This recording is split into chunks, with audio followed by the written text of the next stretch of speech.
have you seen this at all? How many have seen this?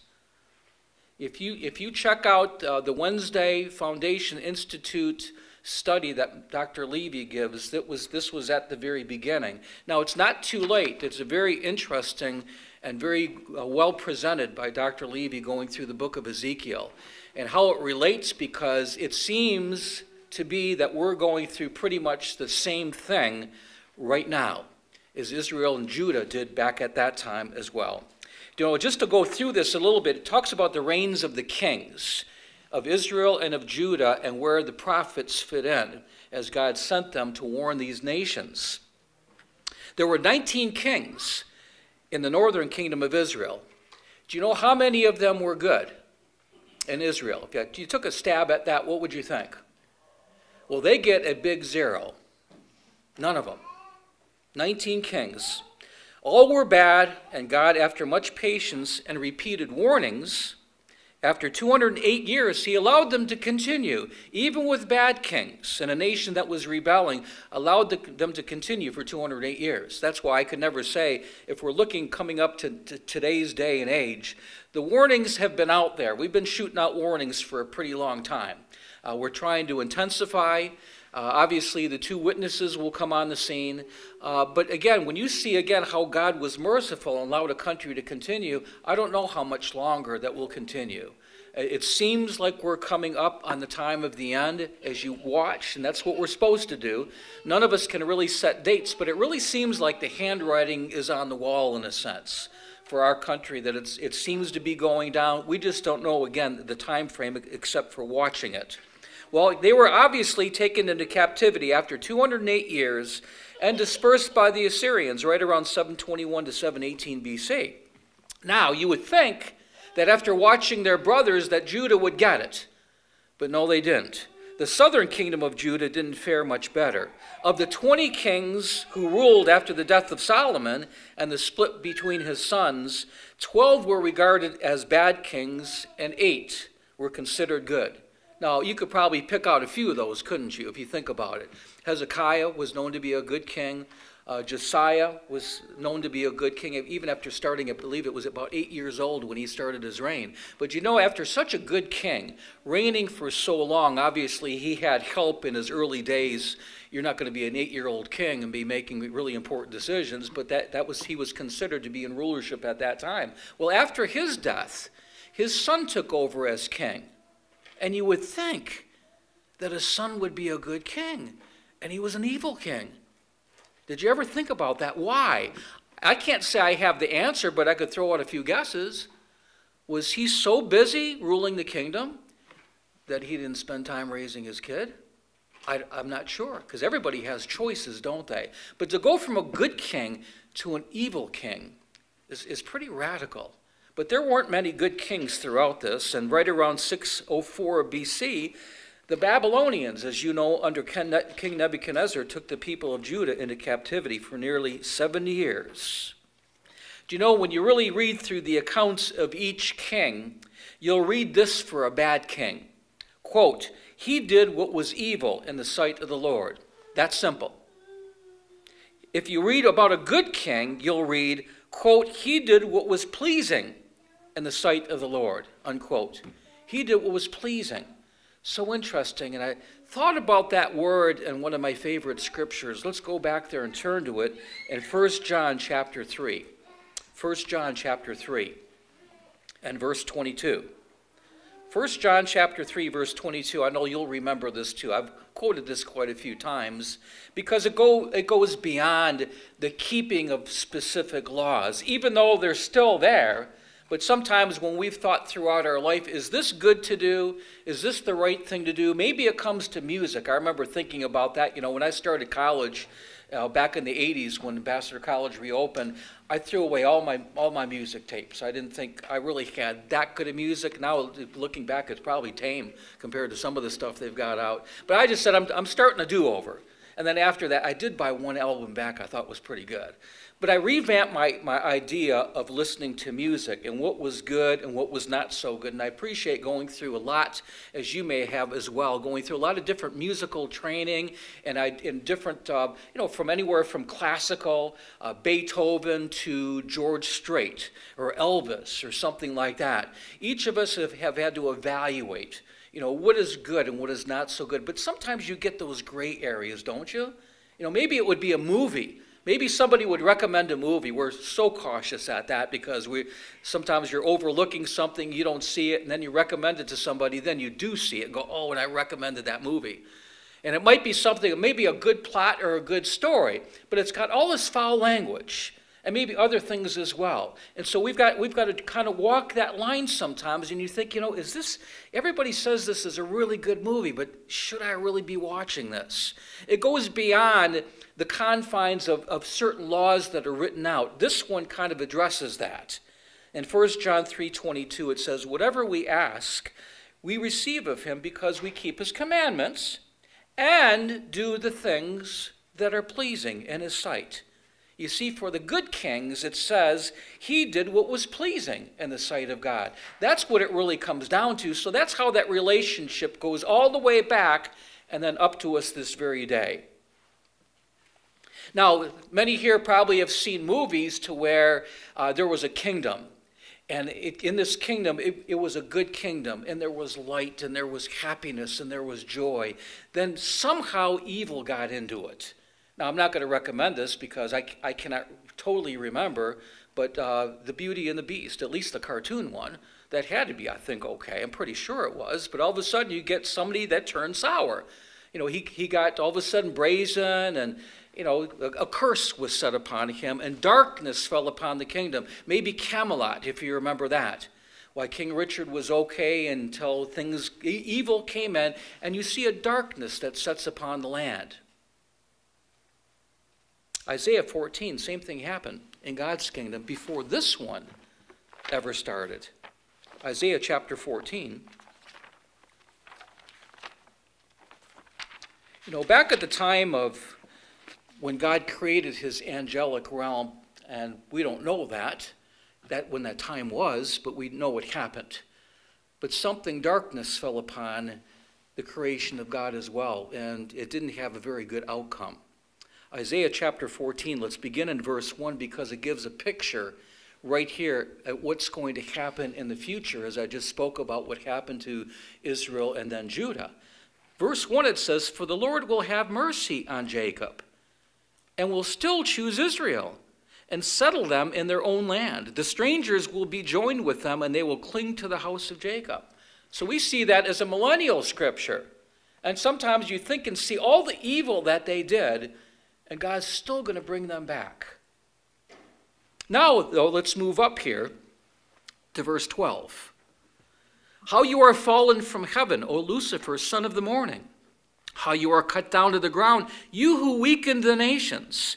For you have said in your heart, I will ascend into heaven. I will exalt my throne above the stars of God. I will sit in the mount of the congregation on the farthest sides of the north. I will ascend above the heights of the clouds. I will be like the Most High. Yet you will be brought down to Sheol, to the lowest depths of the pit. So we've got that example to see a beautiful being that was made and created by God that turned bad.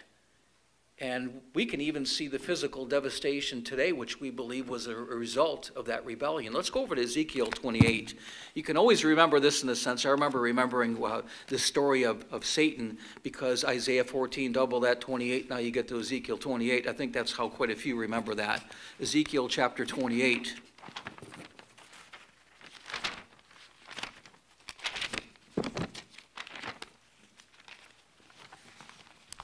Ezekiel chapter 28, let's go to verse 12.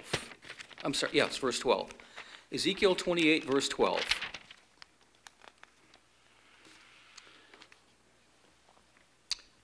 You are the seal of perfection, full of wisdom and perfect in beauty. You are in Eden. I think that tells us pretty much who this being was. Again, we don't know the time frame either, do we?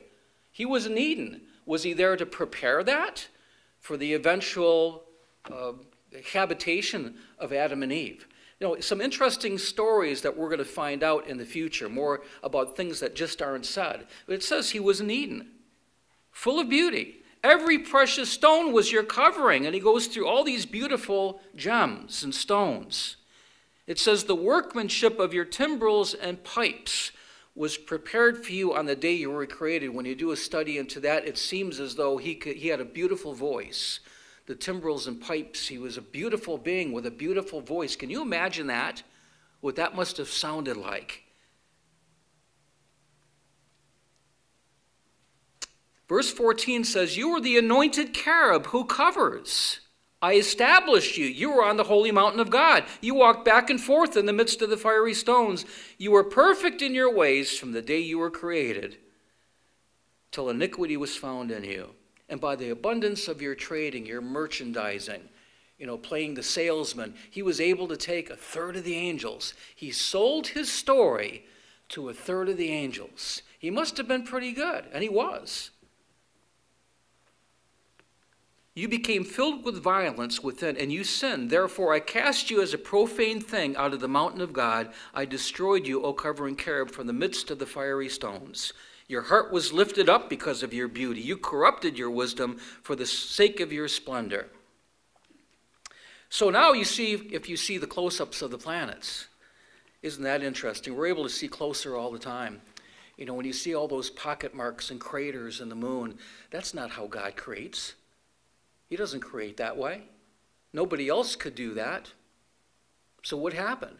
We look back and believe that was the battle that took place, and you can see it throughout the universe. Isaiah says God does not create in tohu and bohu, and that makes sense, doesn't it? There's no way he would create planets like that. But that's a sign of what took place, what happened. Darkness set upon the universe until God opened up and showed the light once again. Let's go back to Genesis chapter 1. Genesis chapter 1. And so here we go to the beginning and see how God took this mess and made it into something beautiful. Once again, we may take this for granted if you did not grow up in the church. I remember Genesis as a young kid, and I just did not look at it the way I do. I didn't know the punctuation, the certain words that were in there, because if you look, it says, in the beginning. But it's a beginning, isn't it? It wasn't the beginning. It was that beginning, but it wasn't the beginning. So we establish, in a beginning, this is what took place. God created the heaven and the earth, but he had already made that. So as a result of this destruction, we take it from a person's standpoint of being on earth and seeing what took place. It says the earth was, or as we know, became without form and void. Once again, in Isaiah, God does not create tohu and bohu. This was the same words, tohu and bohu. And darkness was upon the face of the earth. So just like a battle that you'll see sometimes if you look back at some of the World War II movies and all the destruction and all the bombs and all the smoke that's set up out, there was just darkness. And the same that happened from the earth. Darkness was upon the face of the deep, and the Spirit of God moved on the waters. And again, I just found this so interesting. Why did I say that? Because something now was going to happen like it always does. When you get the Spirit of God moving, something good is going to happen. And it follows. The Spirit of God moved. That's how he did all this, through the Spirit.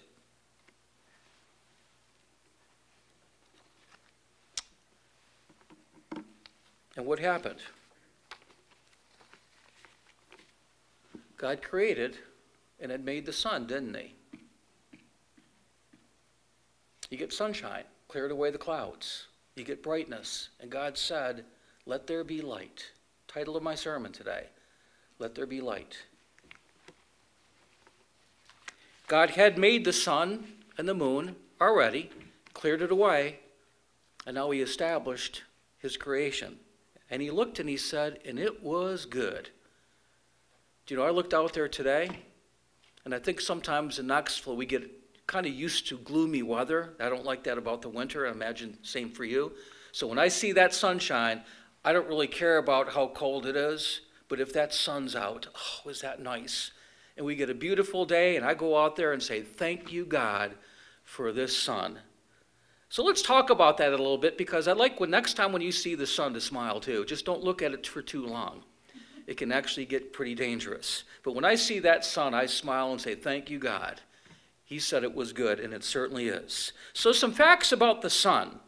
It says the sun accounts for 99.86 of the mass in the solar system. So this one belongs to Justin, being the mathematician that he is in physics and all that. I look at this first one kind of going, okay, do you really understand this?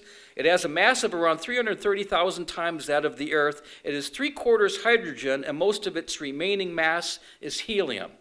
How that works, I have no idea, because I'm looking at hydrogen as a gas, and I'm looking at helium as a gas, and yet the sun is a planet. So how does that work? In fact, I thought about this a long time ago and said, you know, if the sun has been burning for this long, I watch something burn and it burns up. Well, if the sun has been going in existence for this long, how come it's not getting smaller? At least from my vantage point here, it looks as big as it ever did. But some more facts that will help a little bit explain this. Do you know that over 1 million Earths could fit in the sun? 1 million. Well, I thought maybe a few of them, but is it really that big?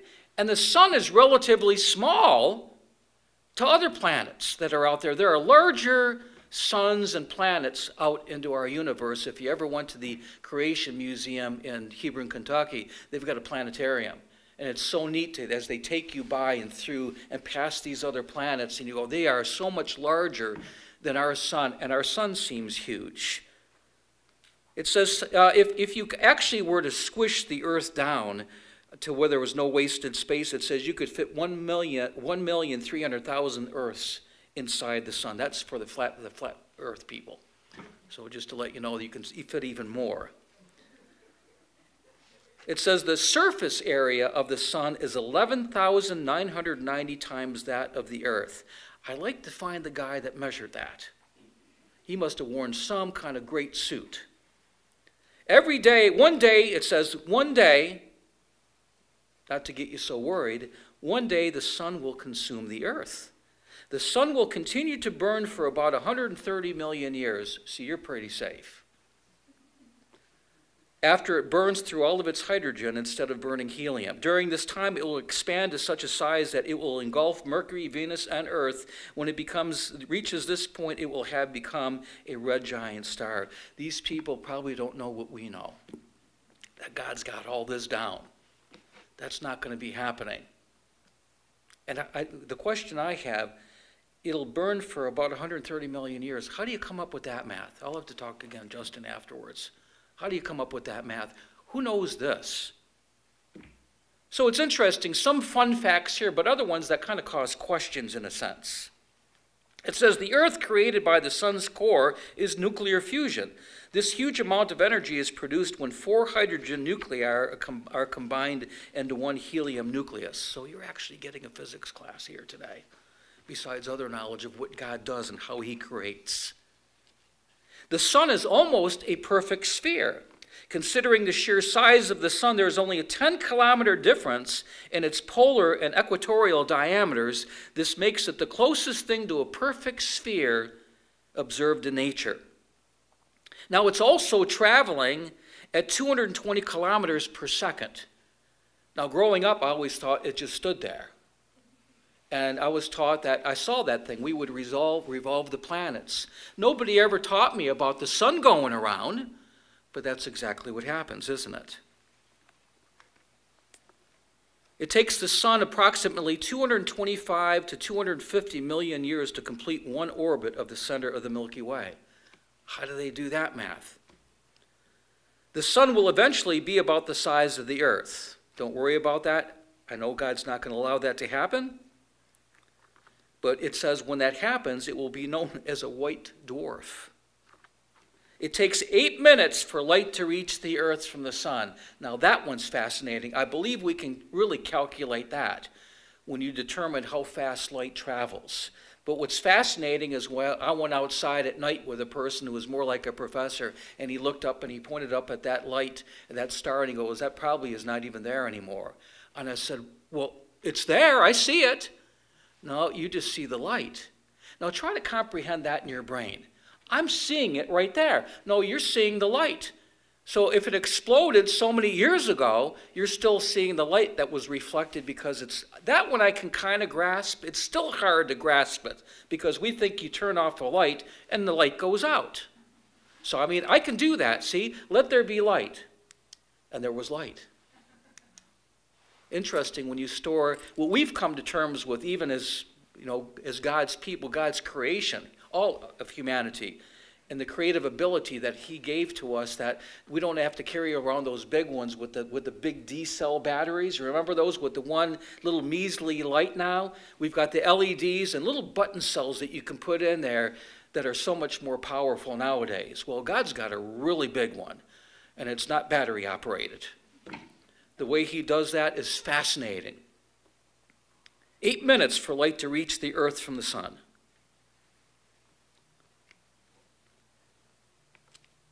Here it says the sun is halfway through its life. At 4.5 billion years old, I believe somebody picked a number. Somebody just said, you know, we don't know, but we have to make it look like we know. So 4.5 billion seems like a pretty far out number. Let's put 4.5 billion. How can you measure? Now, I possibly could be wrong, but I don't know how you can measure that, how old that sun is. It'd be interesting to look into it and see how they do that. But it says it's burned off around half of its hydrogen stores and has enough left to continue burning hydrogen for another 5 billion years. Currently, the sun is a yellow dwarf star. Fascinating, isn't it? The distance between the Earth and the sun changes. It's because the Earth travels on an elliptical orbit path around the sun. The distance between the two ranges from 147 to 152 million kilometers. Now, I can't find this one, but I remember hearing that if the sun was just off a little bit, we wouldn't be here. It's so perfectly set where it's supposed to be that this is the only thing that can be. So for others, I could save them, I think, a lot of money by saying you don't have to take starships and try to go find life on another planet somewhere, because you're not going to find it. I can save you so much money. We want to get to Mars. Why? You know, to try to find life there? To try to see if we can live there. The attempts are going to be there, and maybe we might make it. I know there's a lot found in the technology, which is a good part as well. But you're not going to find life out there. You're not going to find another God and another Jesus Christ that are doing the same thing on some planet somewhere else. How do I know that? Right here in God's Spirit. He's got a plan of building a family, not somebody somewhere else. And somehow, some way, through a spirit body, we're going to be able to travel throughout that universe. Can you imagine that? And here we're just reading about some of the physical stuff that it's hard to even understand. Temperatures inside the sun can reach 15 million degrees Celsius. I'd love to see the thermometer that they stick in that planet. How do you get that temperature? I will just say this. It's hot. It's very hot.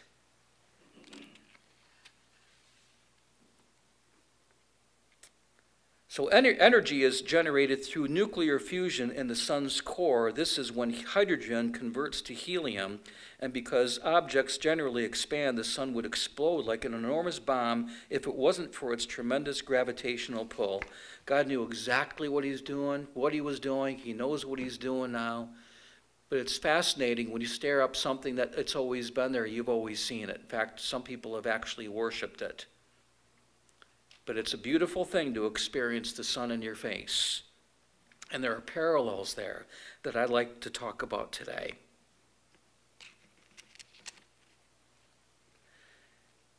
Although we think of our sun as a unique celestial body, it is in fact one of trillions of stars in the universe. On top of this, the sun is a rather ordinary as far as stars go. The official classification for our sun is GV star, often referred to as a yellow dwarf star. which means that its main sequence star, whose surface temperature is between 5,027 Celsius and 5,727 Celsius. Some estimates for stars similar to the Sun in the Milky Way galaxy alone are as high as 7 billion, just in the Milky Way. You know, when you take a look out there, it is absolutely fascinating.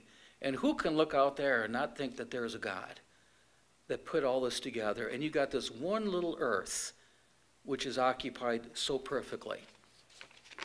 It's great to be able to give that credit to God.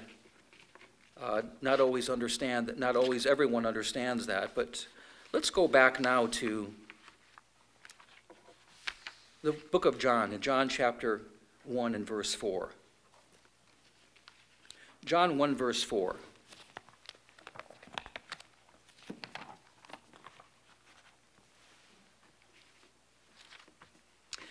Here it says, and this is another beginning, by the way, as we know. This is probably the real beginning that we understand. Verse 4, it says, "In him was life, and the life was the light of men. And the light shone in darkness, and darkness did not comprehend it." You know, it's interesting, when somebody sees light, or when you see evil and good, this is how you'll find the parallel throughout the Bible and throughout our life. It doesn't understand. It can't comprehend because it's evil. Same thing happened to Satan. When all of a sudden you go bad, you can't comprehend good anymore. Verse 5, it says, "The light shone in the darkness, and the darkness comprehended it not. The same light came for a witness, to bear witness of the light, that through him people might believe." Now, this is speaking of John the Baptist. It says, "This was not that light, but was sent to bear witness of the light. That was the true light which lights every man that comes into the world." And this should have a profound effect on us, because this is what we're supposed to be doing, isn't it? You know, when you look out there and you see the difference, and God's given us the ability through his Spirit to understand darkness and light. And isn't it interesting, this year, after completing our virtual camp meetings, that we're working into choosing another theme, and it just came again, just like it has in the past years. We've tried to find something that would really work and be instrumental at helping our kids and our families and all the brethren in the church to understand a concept that just doesn't go away every year. It's still always there. Raising the Bar, one of ours, A Compass for the Future, they're still there. The concepts are there. And so if we can take that to our kids at a young age, they're going to start that basic understanding. That foundation will be built upon that. So we had one this year, and I wonder how many can even remember what that is. What was our theme this year? It was a bit lengthy, in 2 parts. Firmly anchored, holding fast that which is good. Holding fast what is good. Kind of simple in that sense, but 2 parts. And we thought, no, let's not do 2 parts this year. Let's keep it really simple. How about lights in the darkness? You know, this is what our kids are facing now, isn't it? As this world gets worse, the importance for them to shine their light brighter even becomes more important. And the same thing for us. The same thing. We see darkness all around us. And yet we understand concepts. You know, it hurts very much, obviously. Many are very familiar with losing loved ones. And it's very painful. But when you know the light, there's nothing like the hope and the encouragement and the comfort that we know that those that have died in Christ are going to be ready to go. It's just such an amazing concept. And when we see life that's skirting and going by so quickly, for each and every one of us, I cannot fathom how old I am now. That wasn't supposed to get there so quickly. But you can't stop it. You can't turn back time. And yet there's so much hope that's ahead. There's so much that's even better for all of us. And we're to convey that light to other people. We're to be the beacons of light and hope in a world that's going down. This is what the Bible says throughout. John chapter 3, let's go over to John 3 and verse 19. John 3 and verse 19.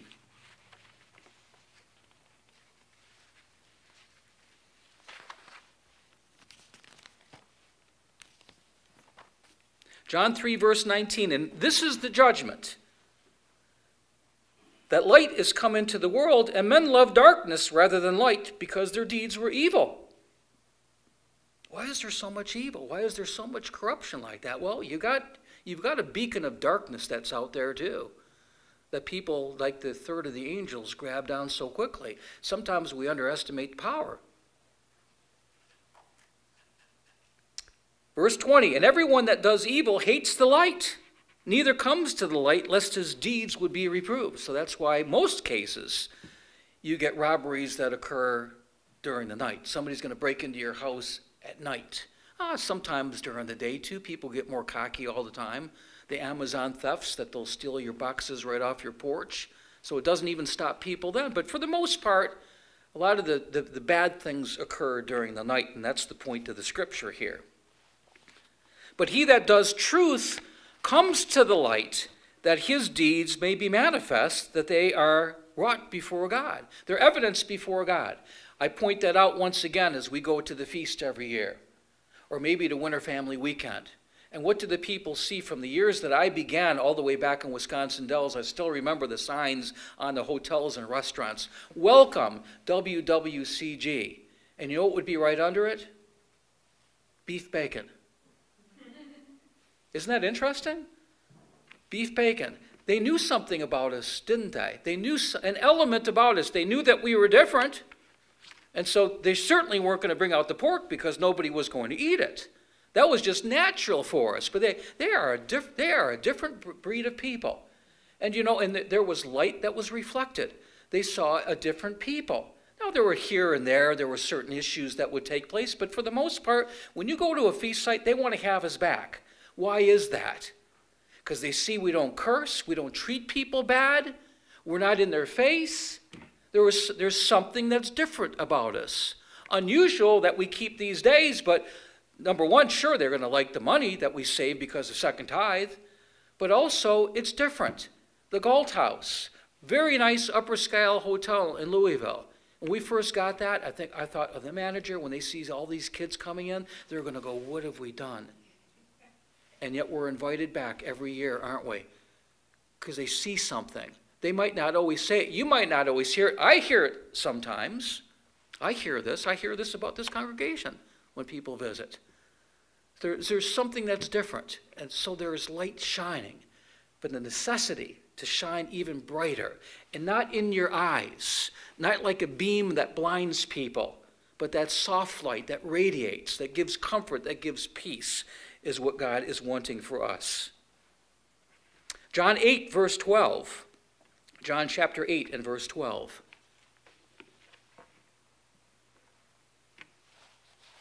I'm seeing a time up there that I don't comprehend. And it's still light. So I've got this one, thankfully. John 8, verse 12, then spoke Jesus to them, saying, I am the light of the world. He that follows me shall not walk in the darkness, but shall have the light of life. In chapter 9, in verse 5, how many scriptures he talks about life, and sometimes we read right over them. And the reminder, you know where the reminder can be? When you get up in the morning and you see the difference between the darkness and the light. Or when those clouds open up, and I'm always grateful, again, like I say, when I see a nice day, and we've had quite a few nice days. It's been very nice day for Thanksgiving that we had. You see the sun, just something about that makes you happier. And when I see that, and you see that radiation in your face, thank you, God, for such a kind and merciful God that's given us the ability to be in that kind of comfort. John 9, verse 5, as long as I am in the world, I am the light of the world. And he bore witness of that, didn't he, through all the things that he did. John chapter 12. John 12. Let's go over here to verse 35. John 12 and verse 35. Jesus said to them, yet a little while is the light with you. Walk while you have the light, lest darkness come upon you, for he that walks in darkness does not know where he goes. Now he was using this, by the way, if you remember, as a training tool for his disciples. So what happened after he died? You remember what happened after that? It says darkness was over the land, wasn't there? The Son of God died. But there was something that was going to end up being very good about that. But what happened to the disciples? They went into hiding, didn't they? They weren't out there shining as lights. They were afraid, thinking it was going to happen to them. And Christ had to come back once again after he was resurrected and teach them so that they would be beacons of light, even though death threatened them all the time and they were eventually martyred. They were lights to the rest of the world, as we're supposed to be today as well. That's why I believe even during times that we live in now, the fear that Mr. Franks talked about, not wanting the people of God to fear. Concern, sure, but fear is not the Spirit of God. And so the challenge is there for all of us as well, to not be afraid. To know that God will always be there. Nothing happens, especially to his people. Some have said, well, time and chance. It doesn't happen to God. It is allowed. God allows that to happen. But when he picked you, when he hand chose you, it says Jesus is the author and finisher. He's not going to go, oops, that happened.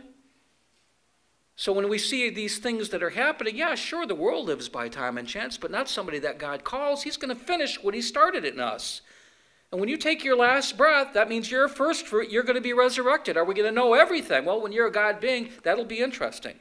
We sure won't be hurting and aching anymore. But as far as the mind and the brain, and for me at least, I think there's going to be some more training being done, more that we have to learn, questions that we're going to have. When did that happen? Does the sun really get that hot? When did you make that?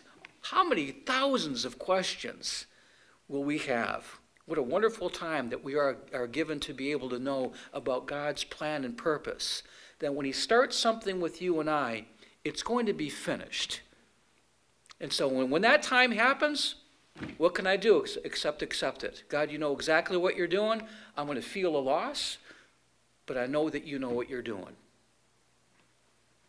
Verse 46 of John chapter 12, it says, I am come a light into the world, that whoever believes on me should not abide in darkness. Let's go back to Matthew chapter 6. Matthew 6 and verse 22. So many scriptures that talk about this. I will not be able to finish this for sure in one sermon. I think I have about 16 to 18 pages, and I got to page 5 today in London. Because the more you look into this, the more that you bring up so many other things, and look how filled the Bible is with this importance. And to me, if it says this much, then it ought to be something that we think about and find out, where do we stand here? And it's easier to see, isn't it? Because as this world gets darker, I'm seeing a world today that's just getting so much worse all the time, more than it ever has before. Because we pretty much grew up in relative peace and safety, didn't we? At least I did. I didn't have to fight in a war.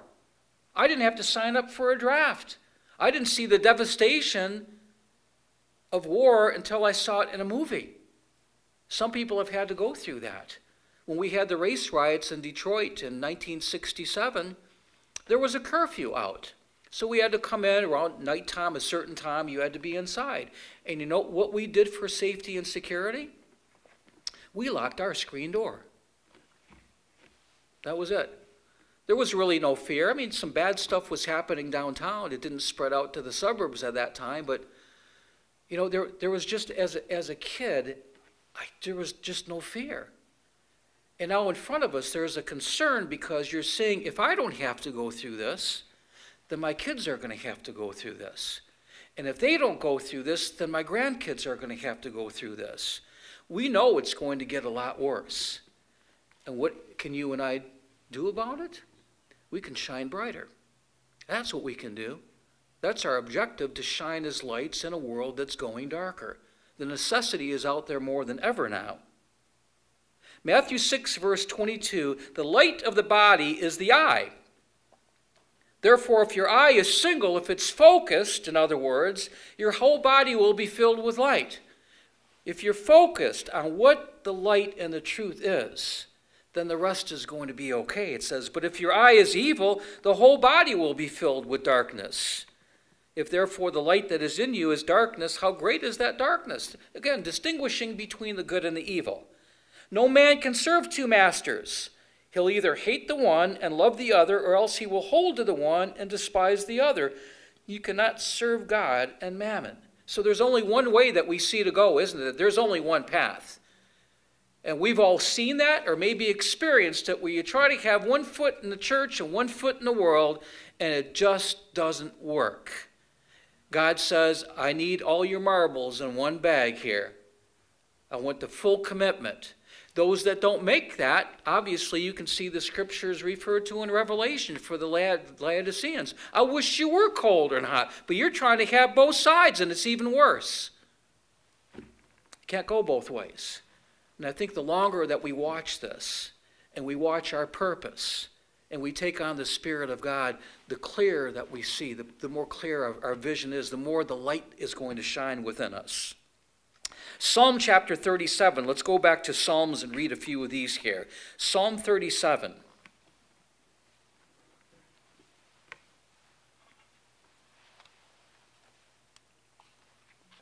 Whether it's family, whether it's work, whether it's friendships, obviously with the few that God has called, few are chosen, many called, but few are chosen. But with the few that are out there, it's kind of like an enigma. People can't grasp that, understanding our commitment and what we do, even for some of the things that are so plain and simple. I was listening on the radio to a health doctor recently, and he talked about, interesting that he goes back, believes in God, and was talking about pork. He goes, you know, that pork and that shellfish is so bad for you. I'm kind of going, okay, this is what I like to hear here, especially from somebody that, you know, probably has not been called. But he's talking about this understanding. He goes, this shellfish lays at the bottom. And he goes, you know what it does? It filters toxins. And then you pull it out and you eat that stuff. He goes, it is so horrible for you. I'm kind of going, yes, listen, everybody, listen. We know that. But for us, it's a part of God's commands. When you see the reality of what takes place, then you go, that is really crazy to eat something like that. And yet they're pulling it out. Well, that cleans our oceans. We pollute them and pull them out. It makes absolutely no sense, and it's not supposed to make sense. Because what God does makes sense. So his recommendation was, now, if you're going on that family holiday, go ahead and have your ham. But when you come back, don't eat it anymore. And so I can't wait to tell him, by the way, tell him not to eat it ever. It's never good for you. You know, especially we think of celebration. Let's throw out the ham here. You know, the difference in the darkness and light, isn't it, from the very basic things that's so interesting? Once again, if you weren't called into the church, if you've had that opportunity to distinguish, it's quite unique seeing the difference. Because we thought we were in light as a family, and we kept Sunday faithfully. Faithfully.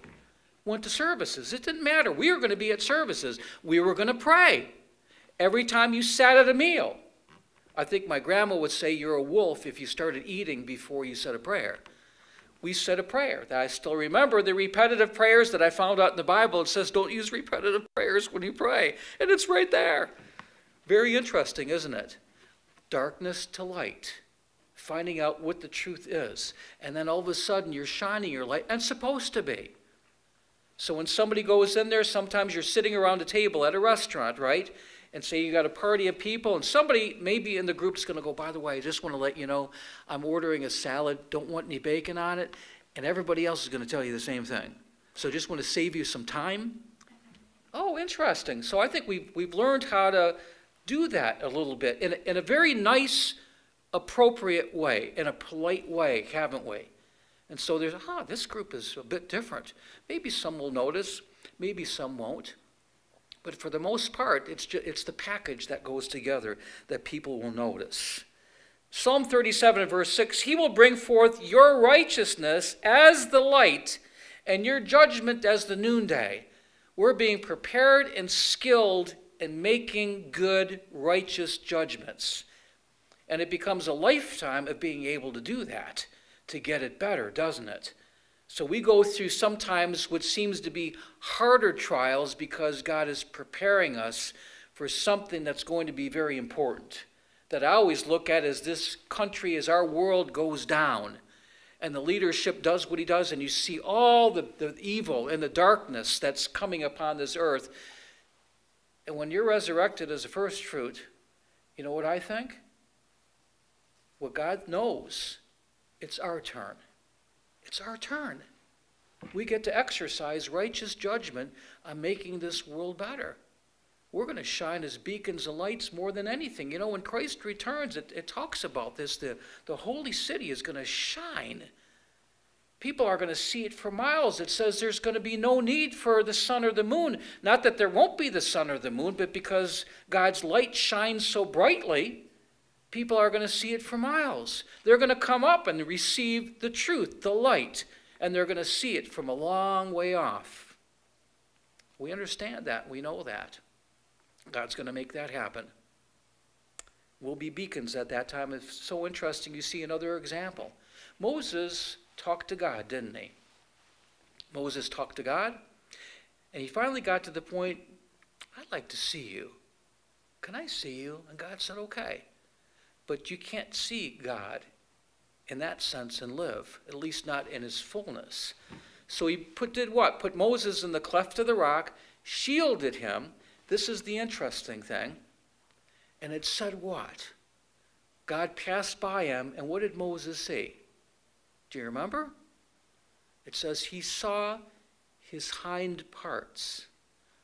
Hind parts. I thought some people were teaching that God is kind of a blob all over the place, when the Bible clearly says we're created in the image of God. So he's got hind parts, front parts, top parts, and bottom parts. And when I asked one of the young kids, maybe I've mentioned this before, so if God's got hind parts, what does he sit on? And the young girl said, his hiney. I thought that throne was coming out, but that one came out instead. So evidently, according to this young woman, God has a hiney. And he does. Because we're created in his image, and he sits. Fascinating what the Bible speaks about, doesn't it? Yet how many people really understand the true nature of God? God's given us the ability to understand a lot what other people don't know. We have the opportunity for people to know who the real God is as he gives us the opportunity. But first, it comes in other forms. We see by our fruits, by our examples, by the gentleness, by the kindness, by all these things we exhibit as children of God, that people are going to see, wow, they're different, aren't they? Psalm chapter 43 and verse 3. Psalm 43 and verse 3. Now, this is a song that we sing. You can see it and remember this.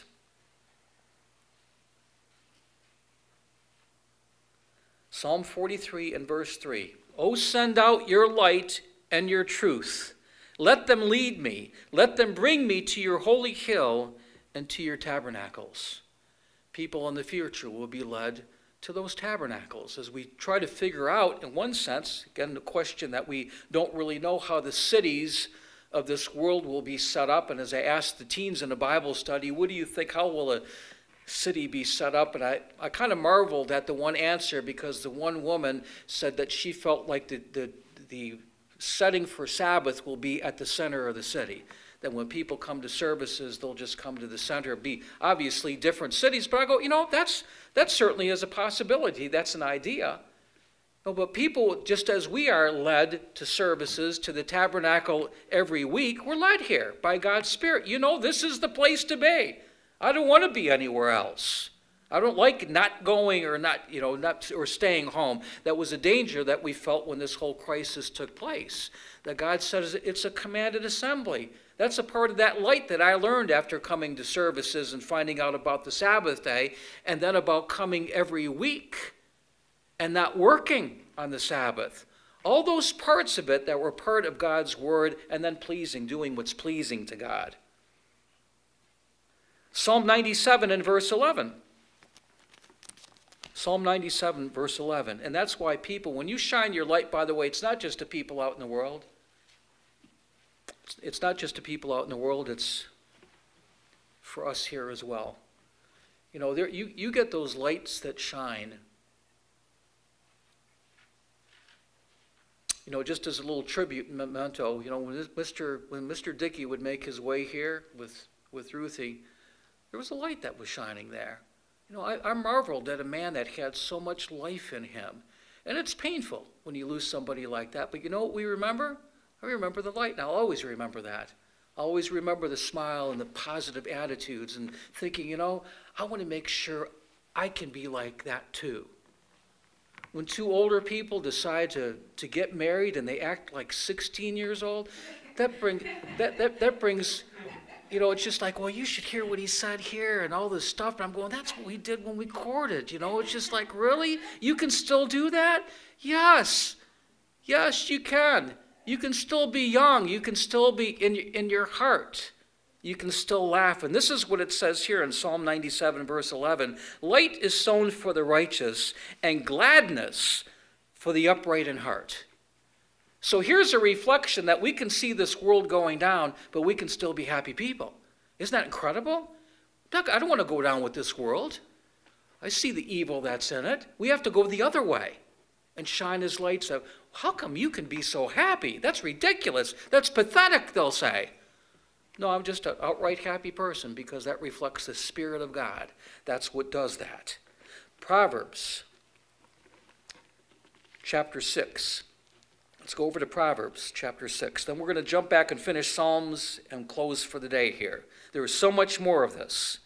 Proverbs 6, verse 23, for the commandment is a lamp, and the law is a light, and reproofs of instruction are a way of life. And so we travel that life, hopefully following that light, following and using that lamp to guide us in all the decisions that we need to make. So back to Psalm 119 here now, just a couple of Psalm scriptures left here. Psalm chapter 119, and we remember this as well. This is a song that's out there. I can't remember who sings it, but the words are taken from Psalm 119, verse 105. Thy word is a lamp unto my feet, light unto my path. You only know that through the study of what God's speaking to us through his word, and then the Holy Spirit that's supposed to reflect that way in our lives on a daily basis. Verse 130 of the same chapter of Psalm 119. Verse 130. The entrance of your words gives light. It gives understanding to the simple. Some people use the term, if you remember, I see the light. I see the light. Or ideas that come up. You remember the company that you would turn on the light bulb because they had a better idea? And they use that. Idea comes on, the light bulb turns on. Or how about this one? Suddenly it dawned on me. So we use those terms that are there that reflect a clear understanding of something. And the Bible is filled with these throughout.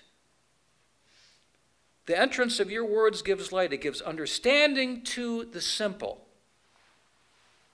So we can understand all these things that are so complicated to other people.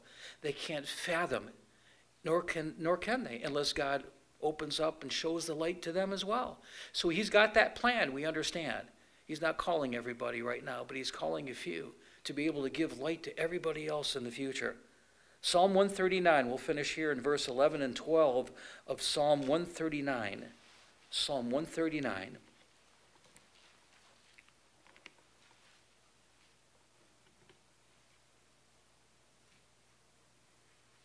If I say, surely the darkness will cover me, even the night will be light about me.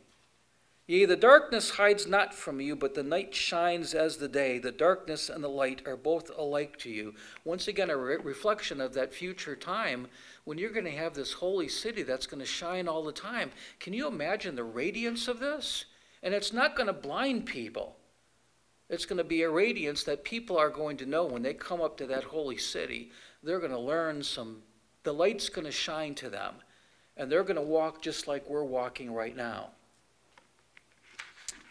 So in closing here, as we go out today and see that beautiful sun, think about that when you take a look at that light and think about the reflection that we're to have too. We're not to be blinding lights with the spotlights.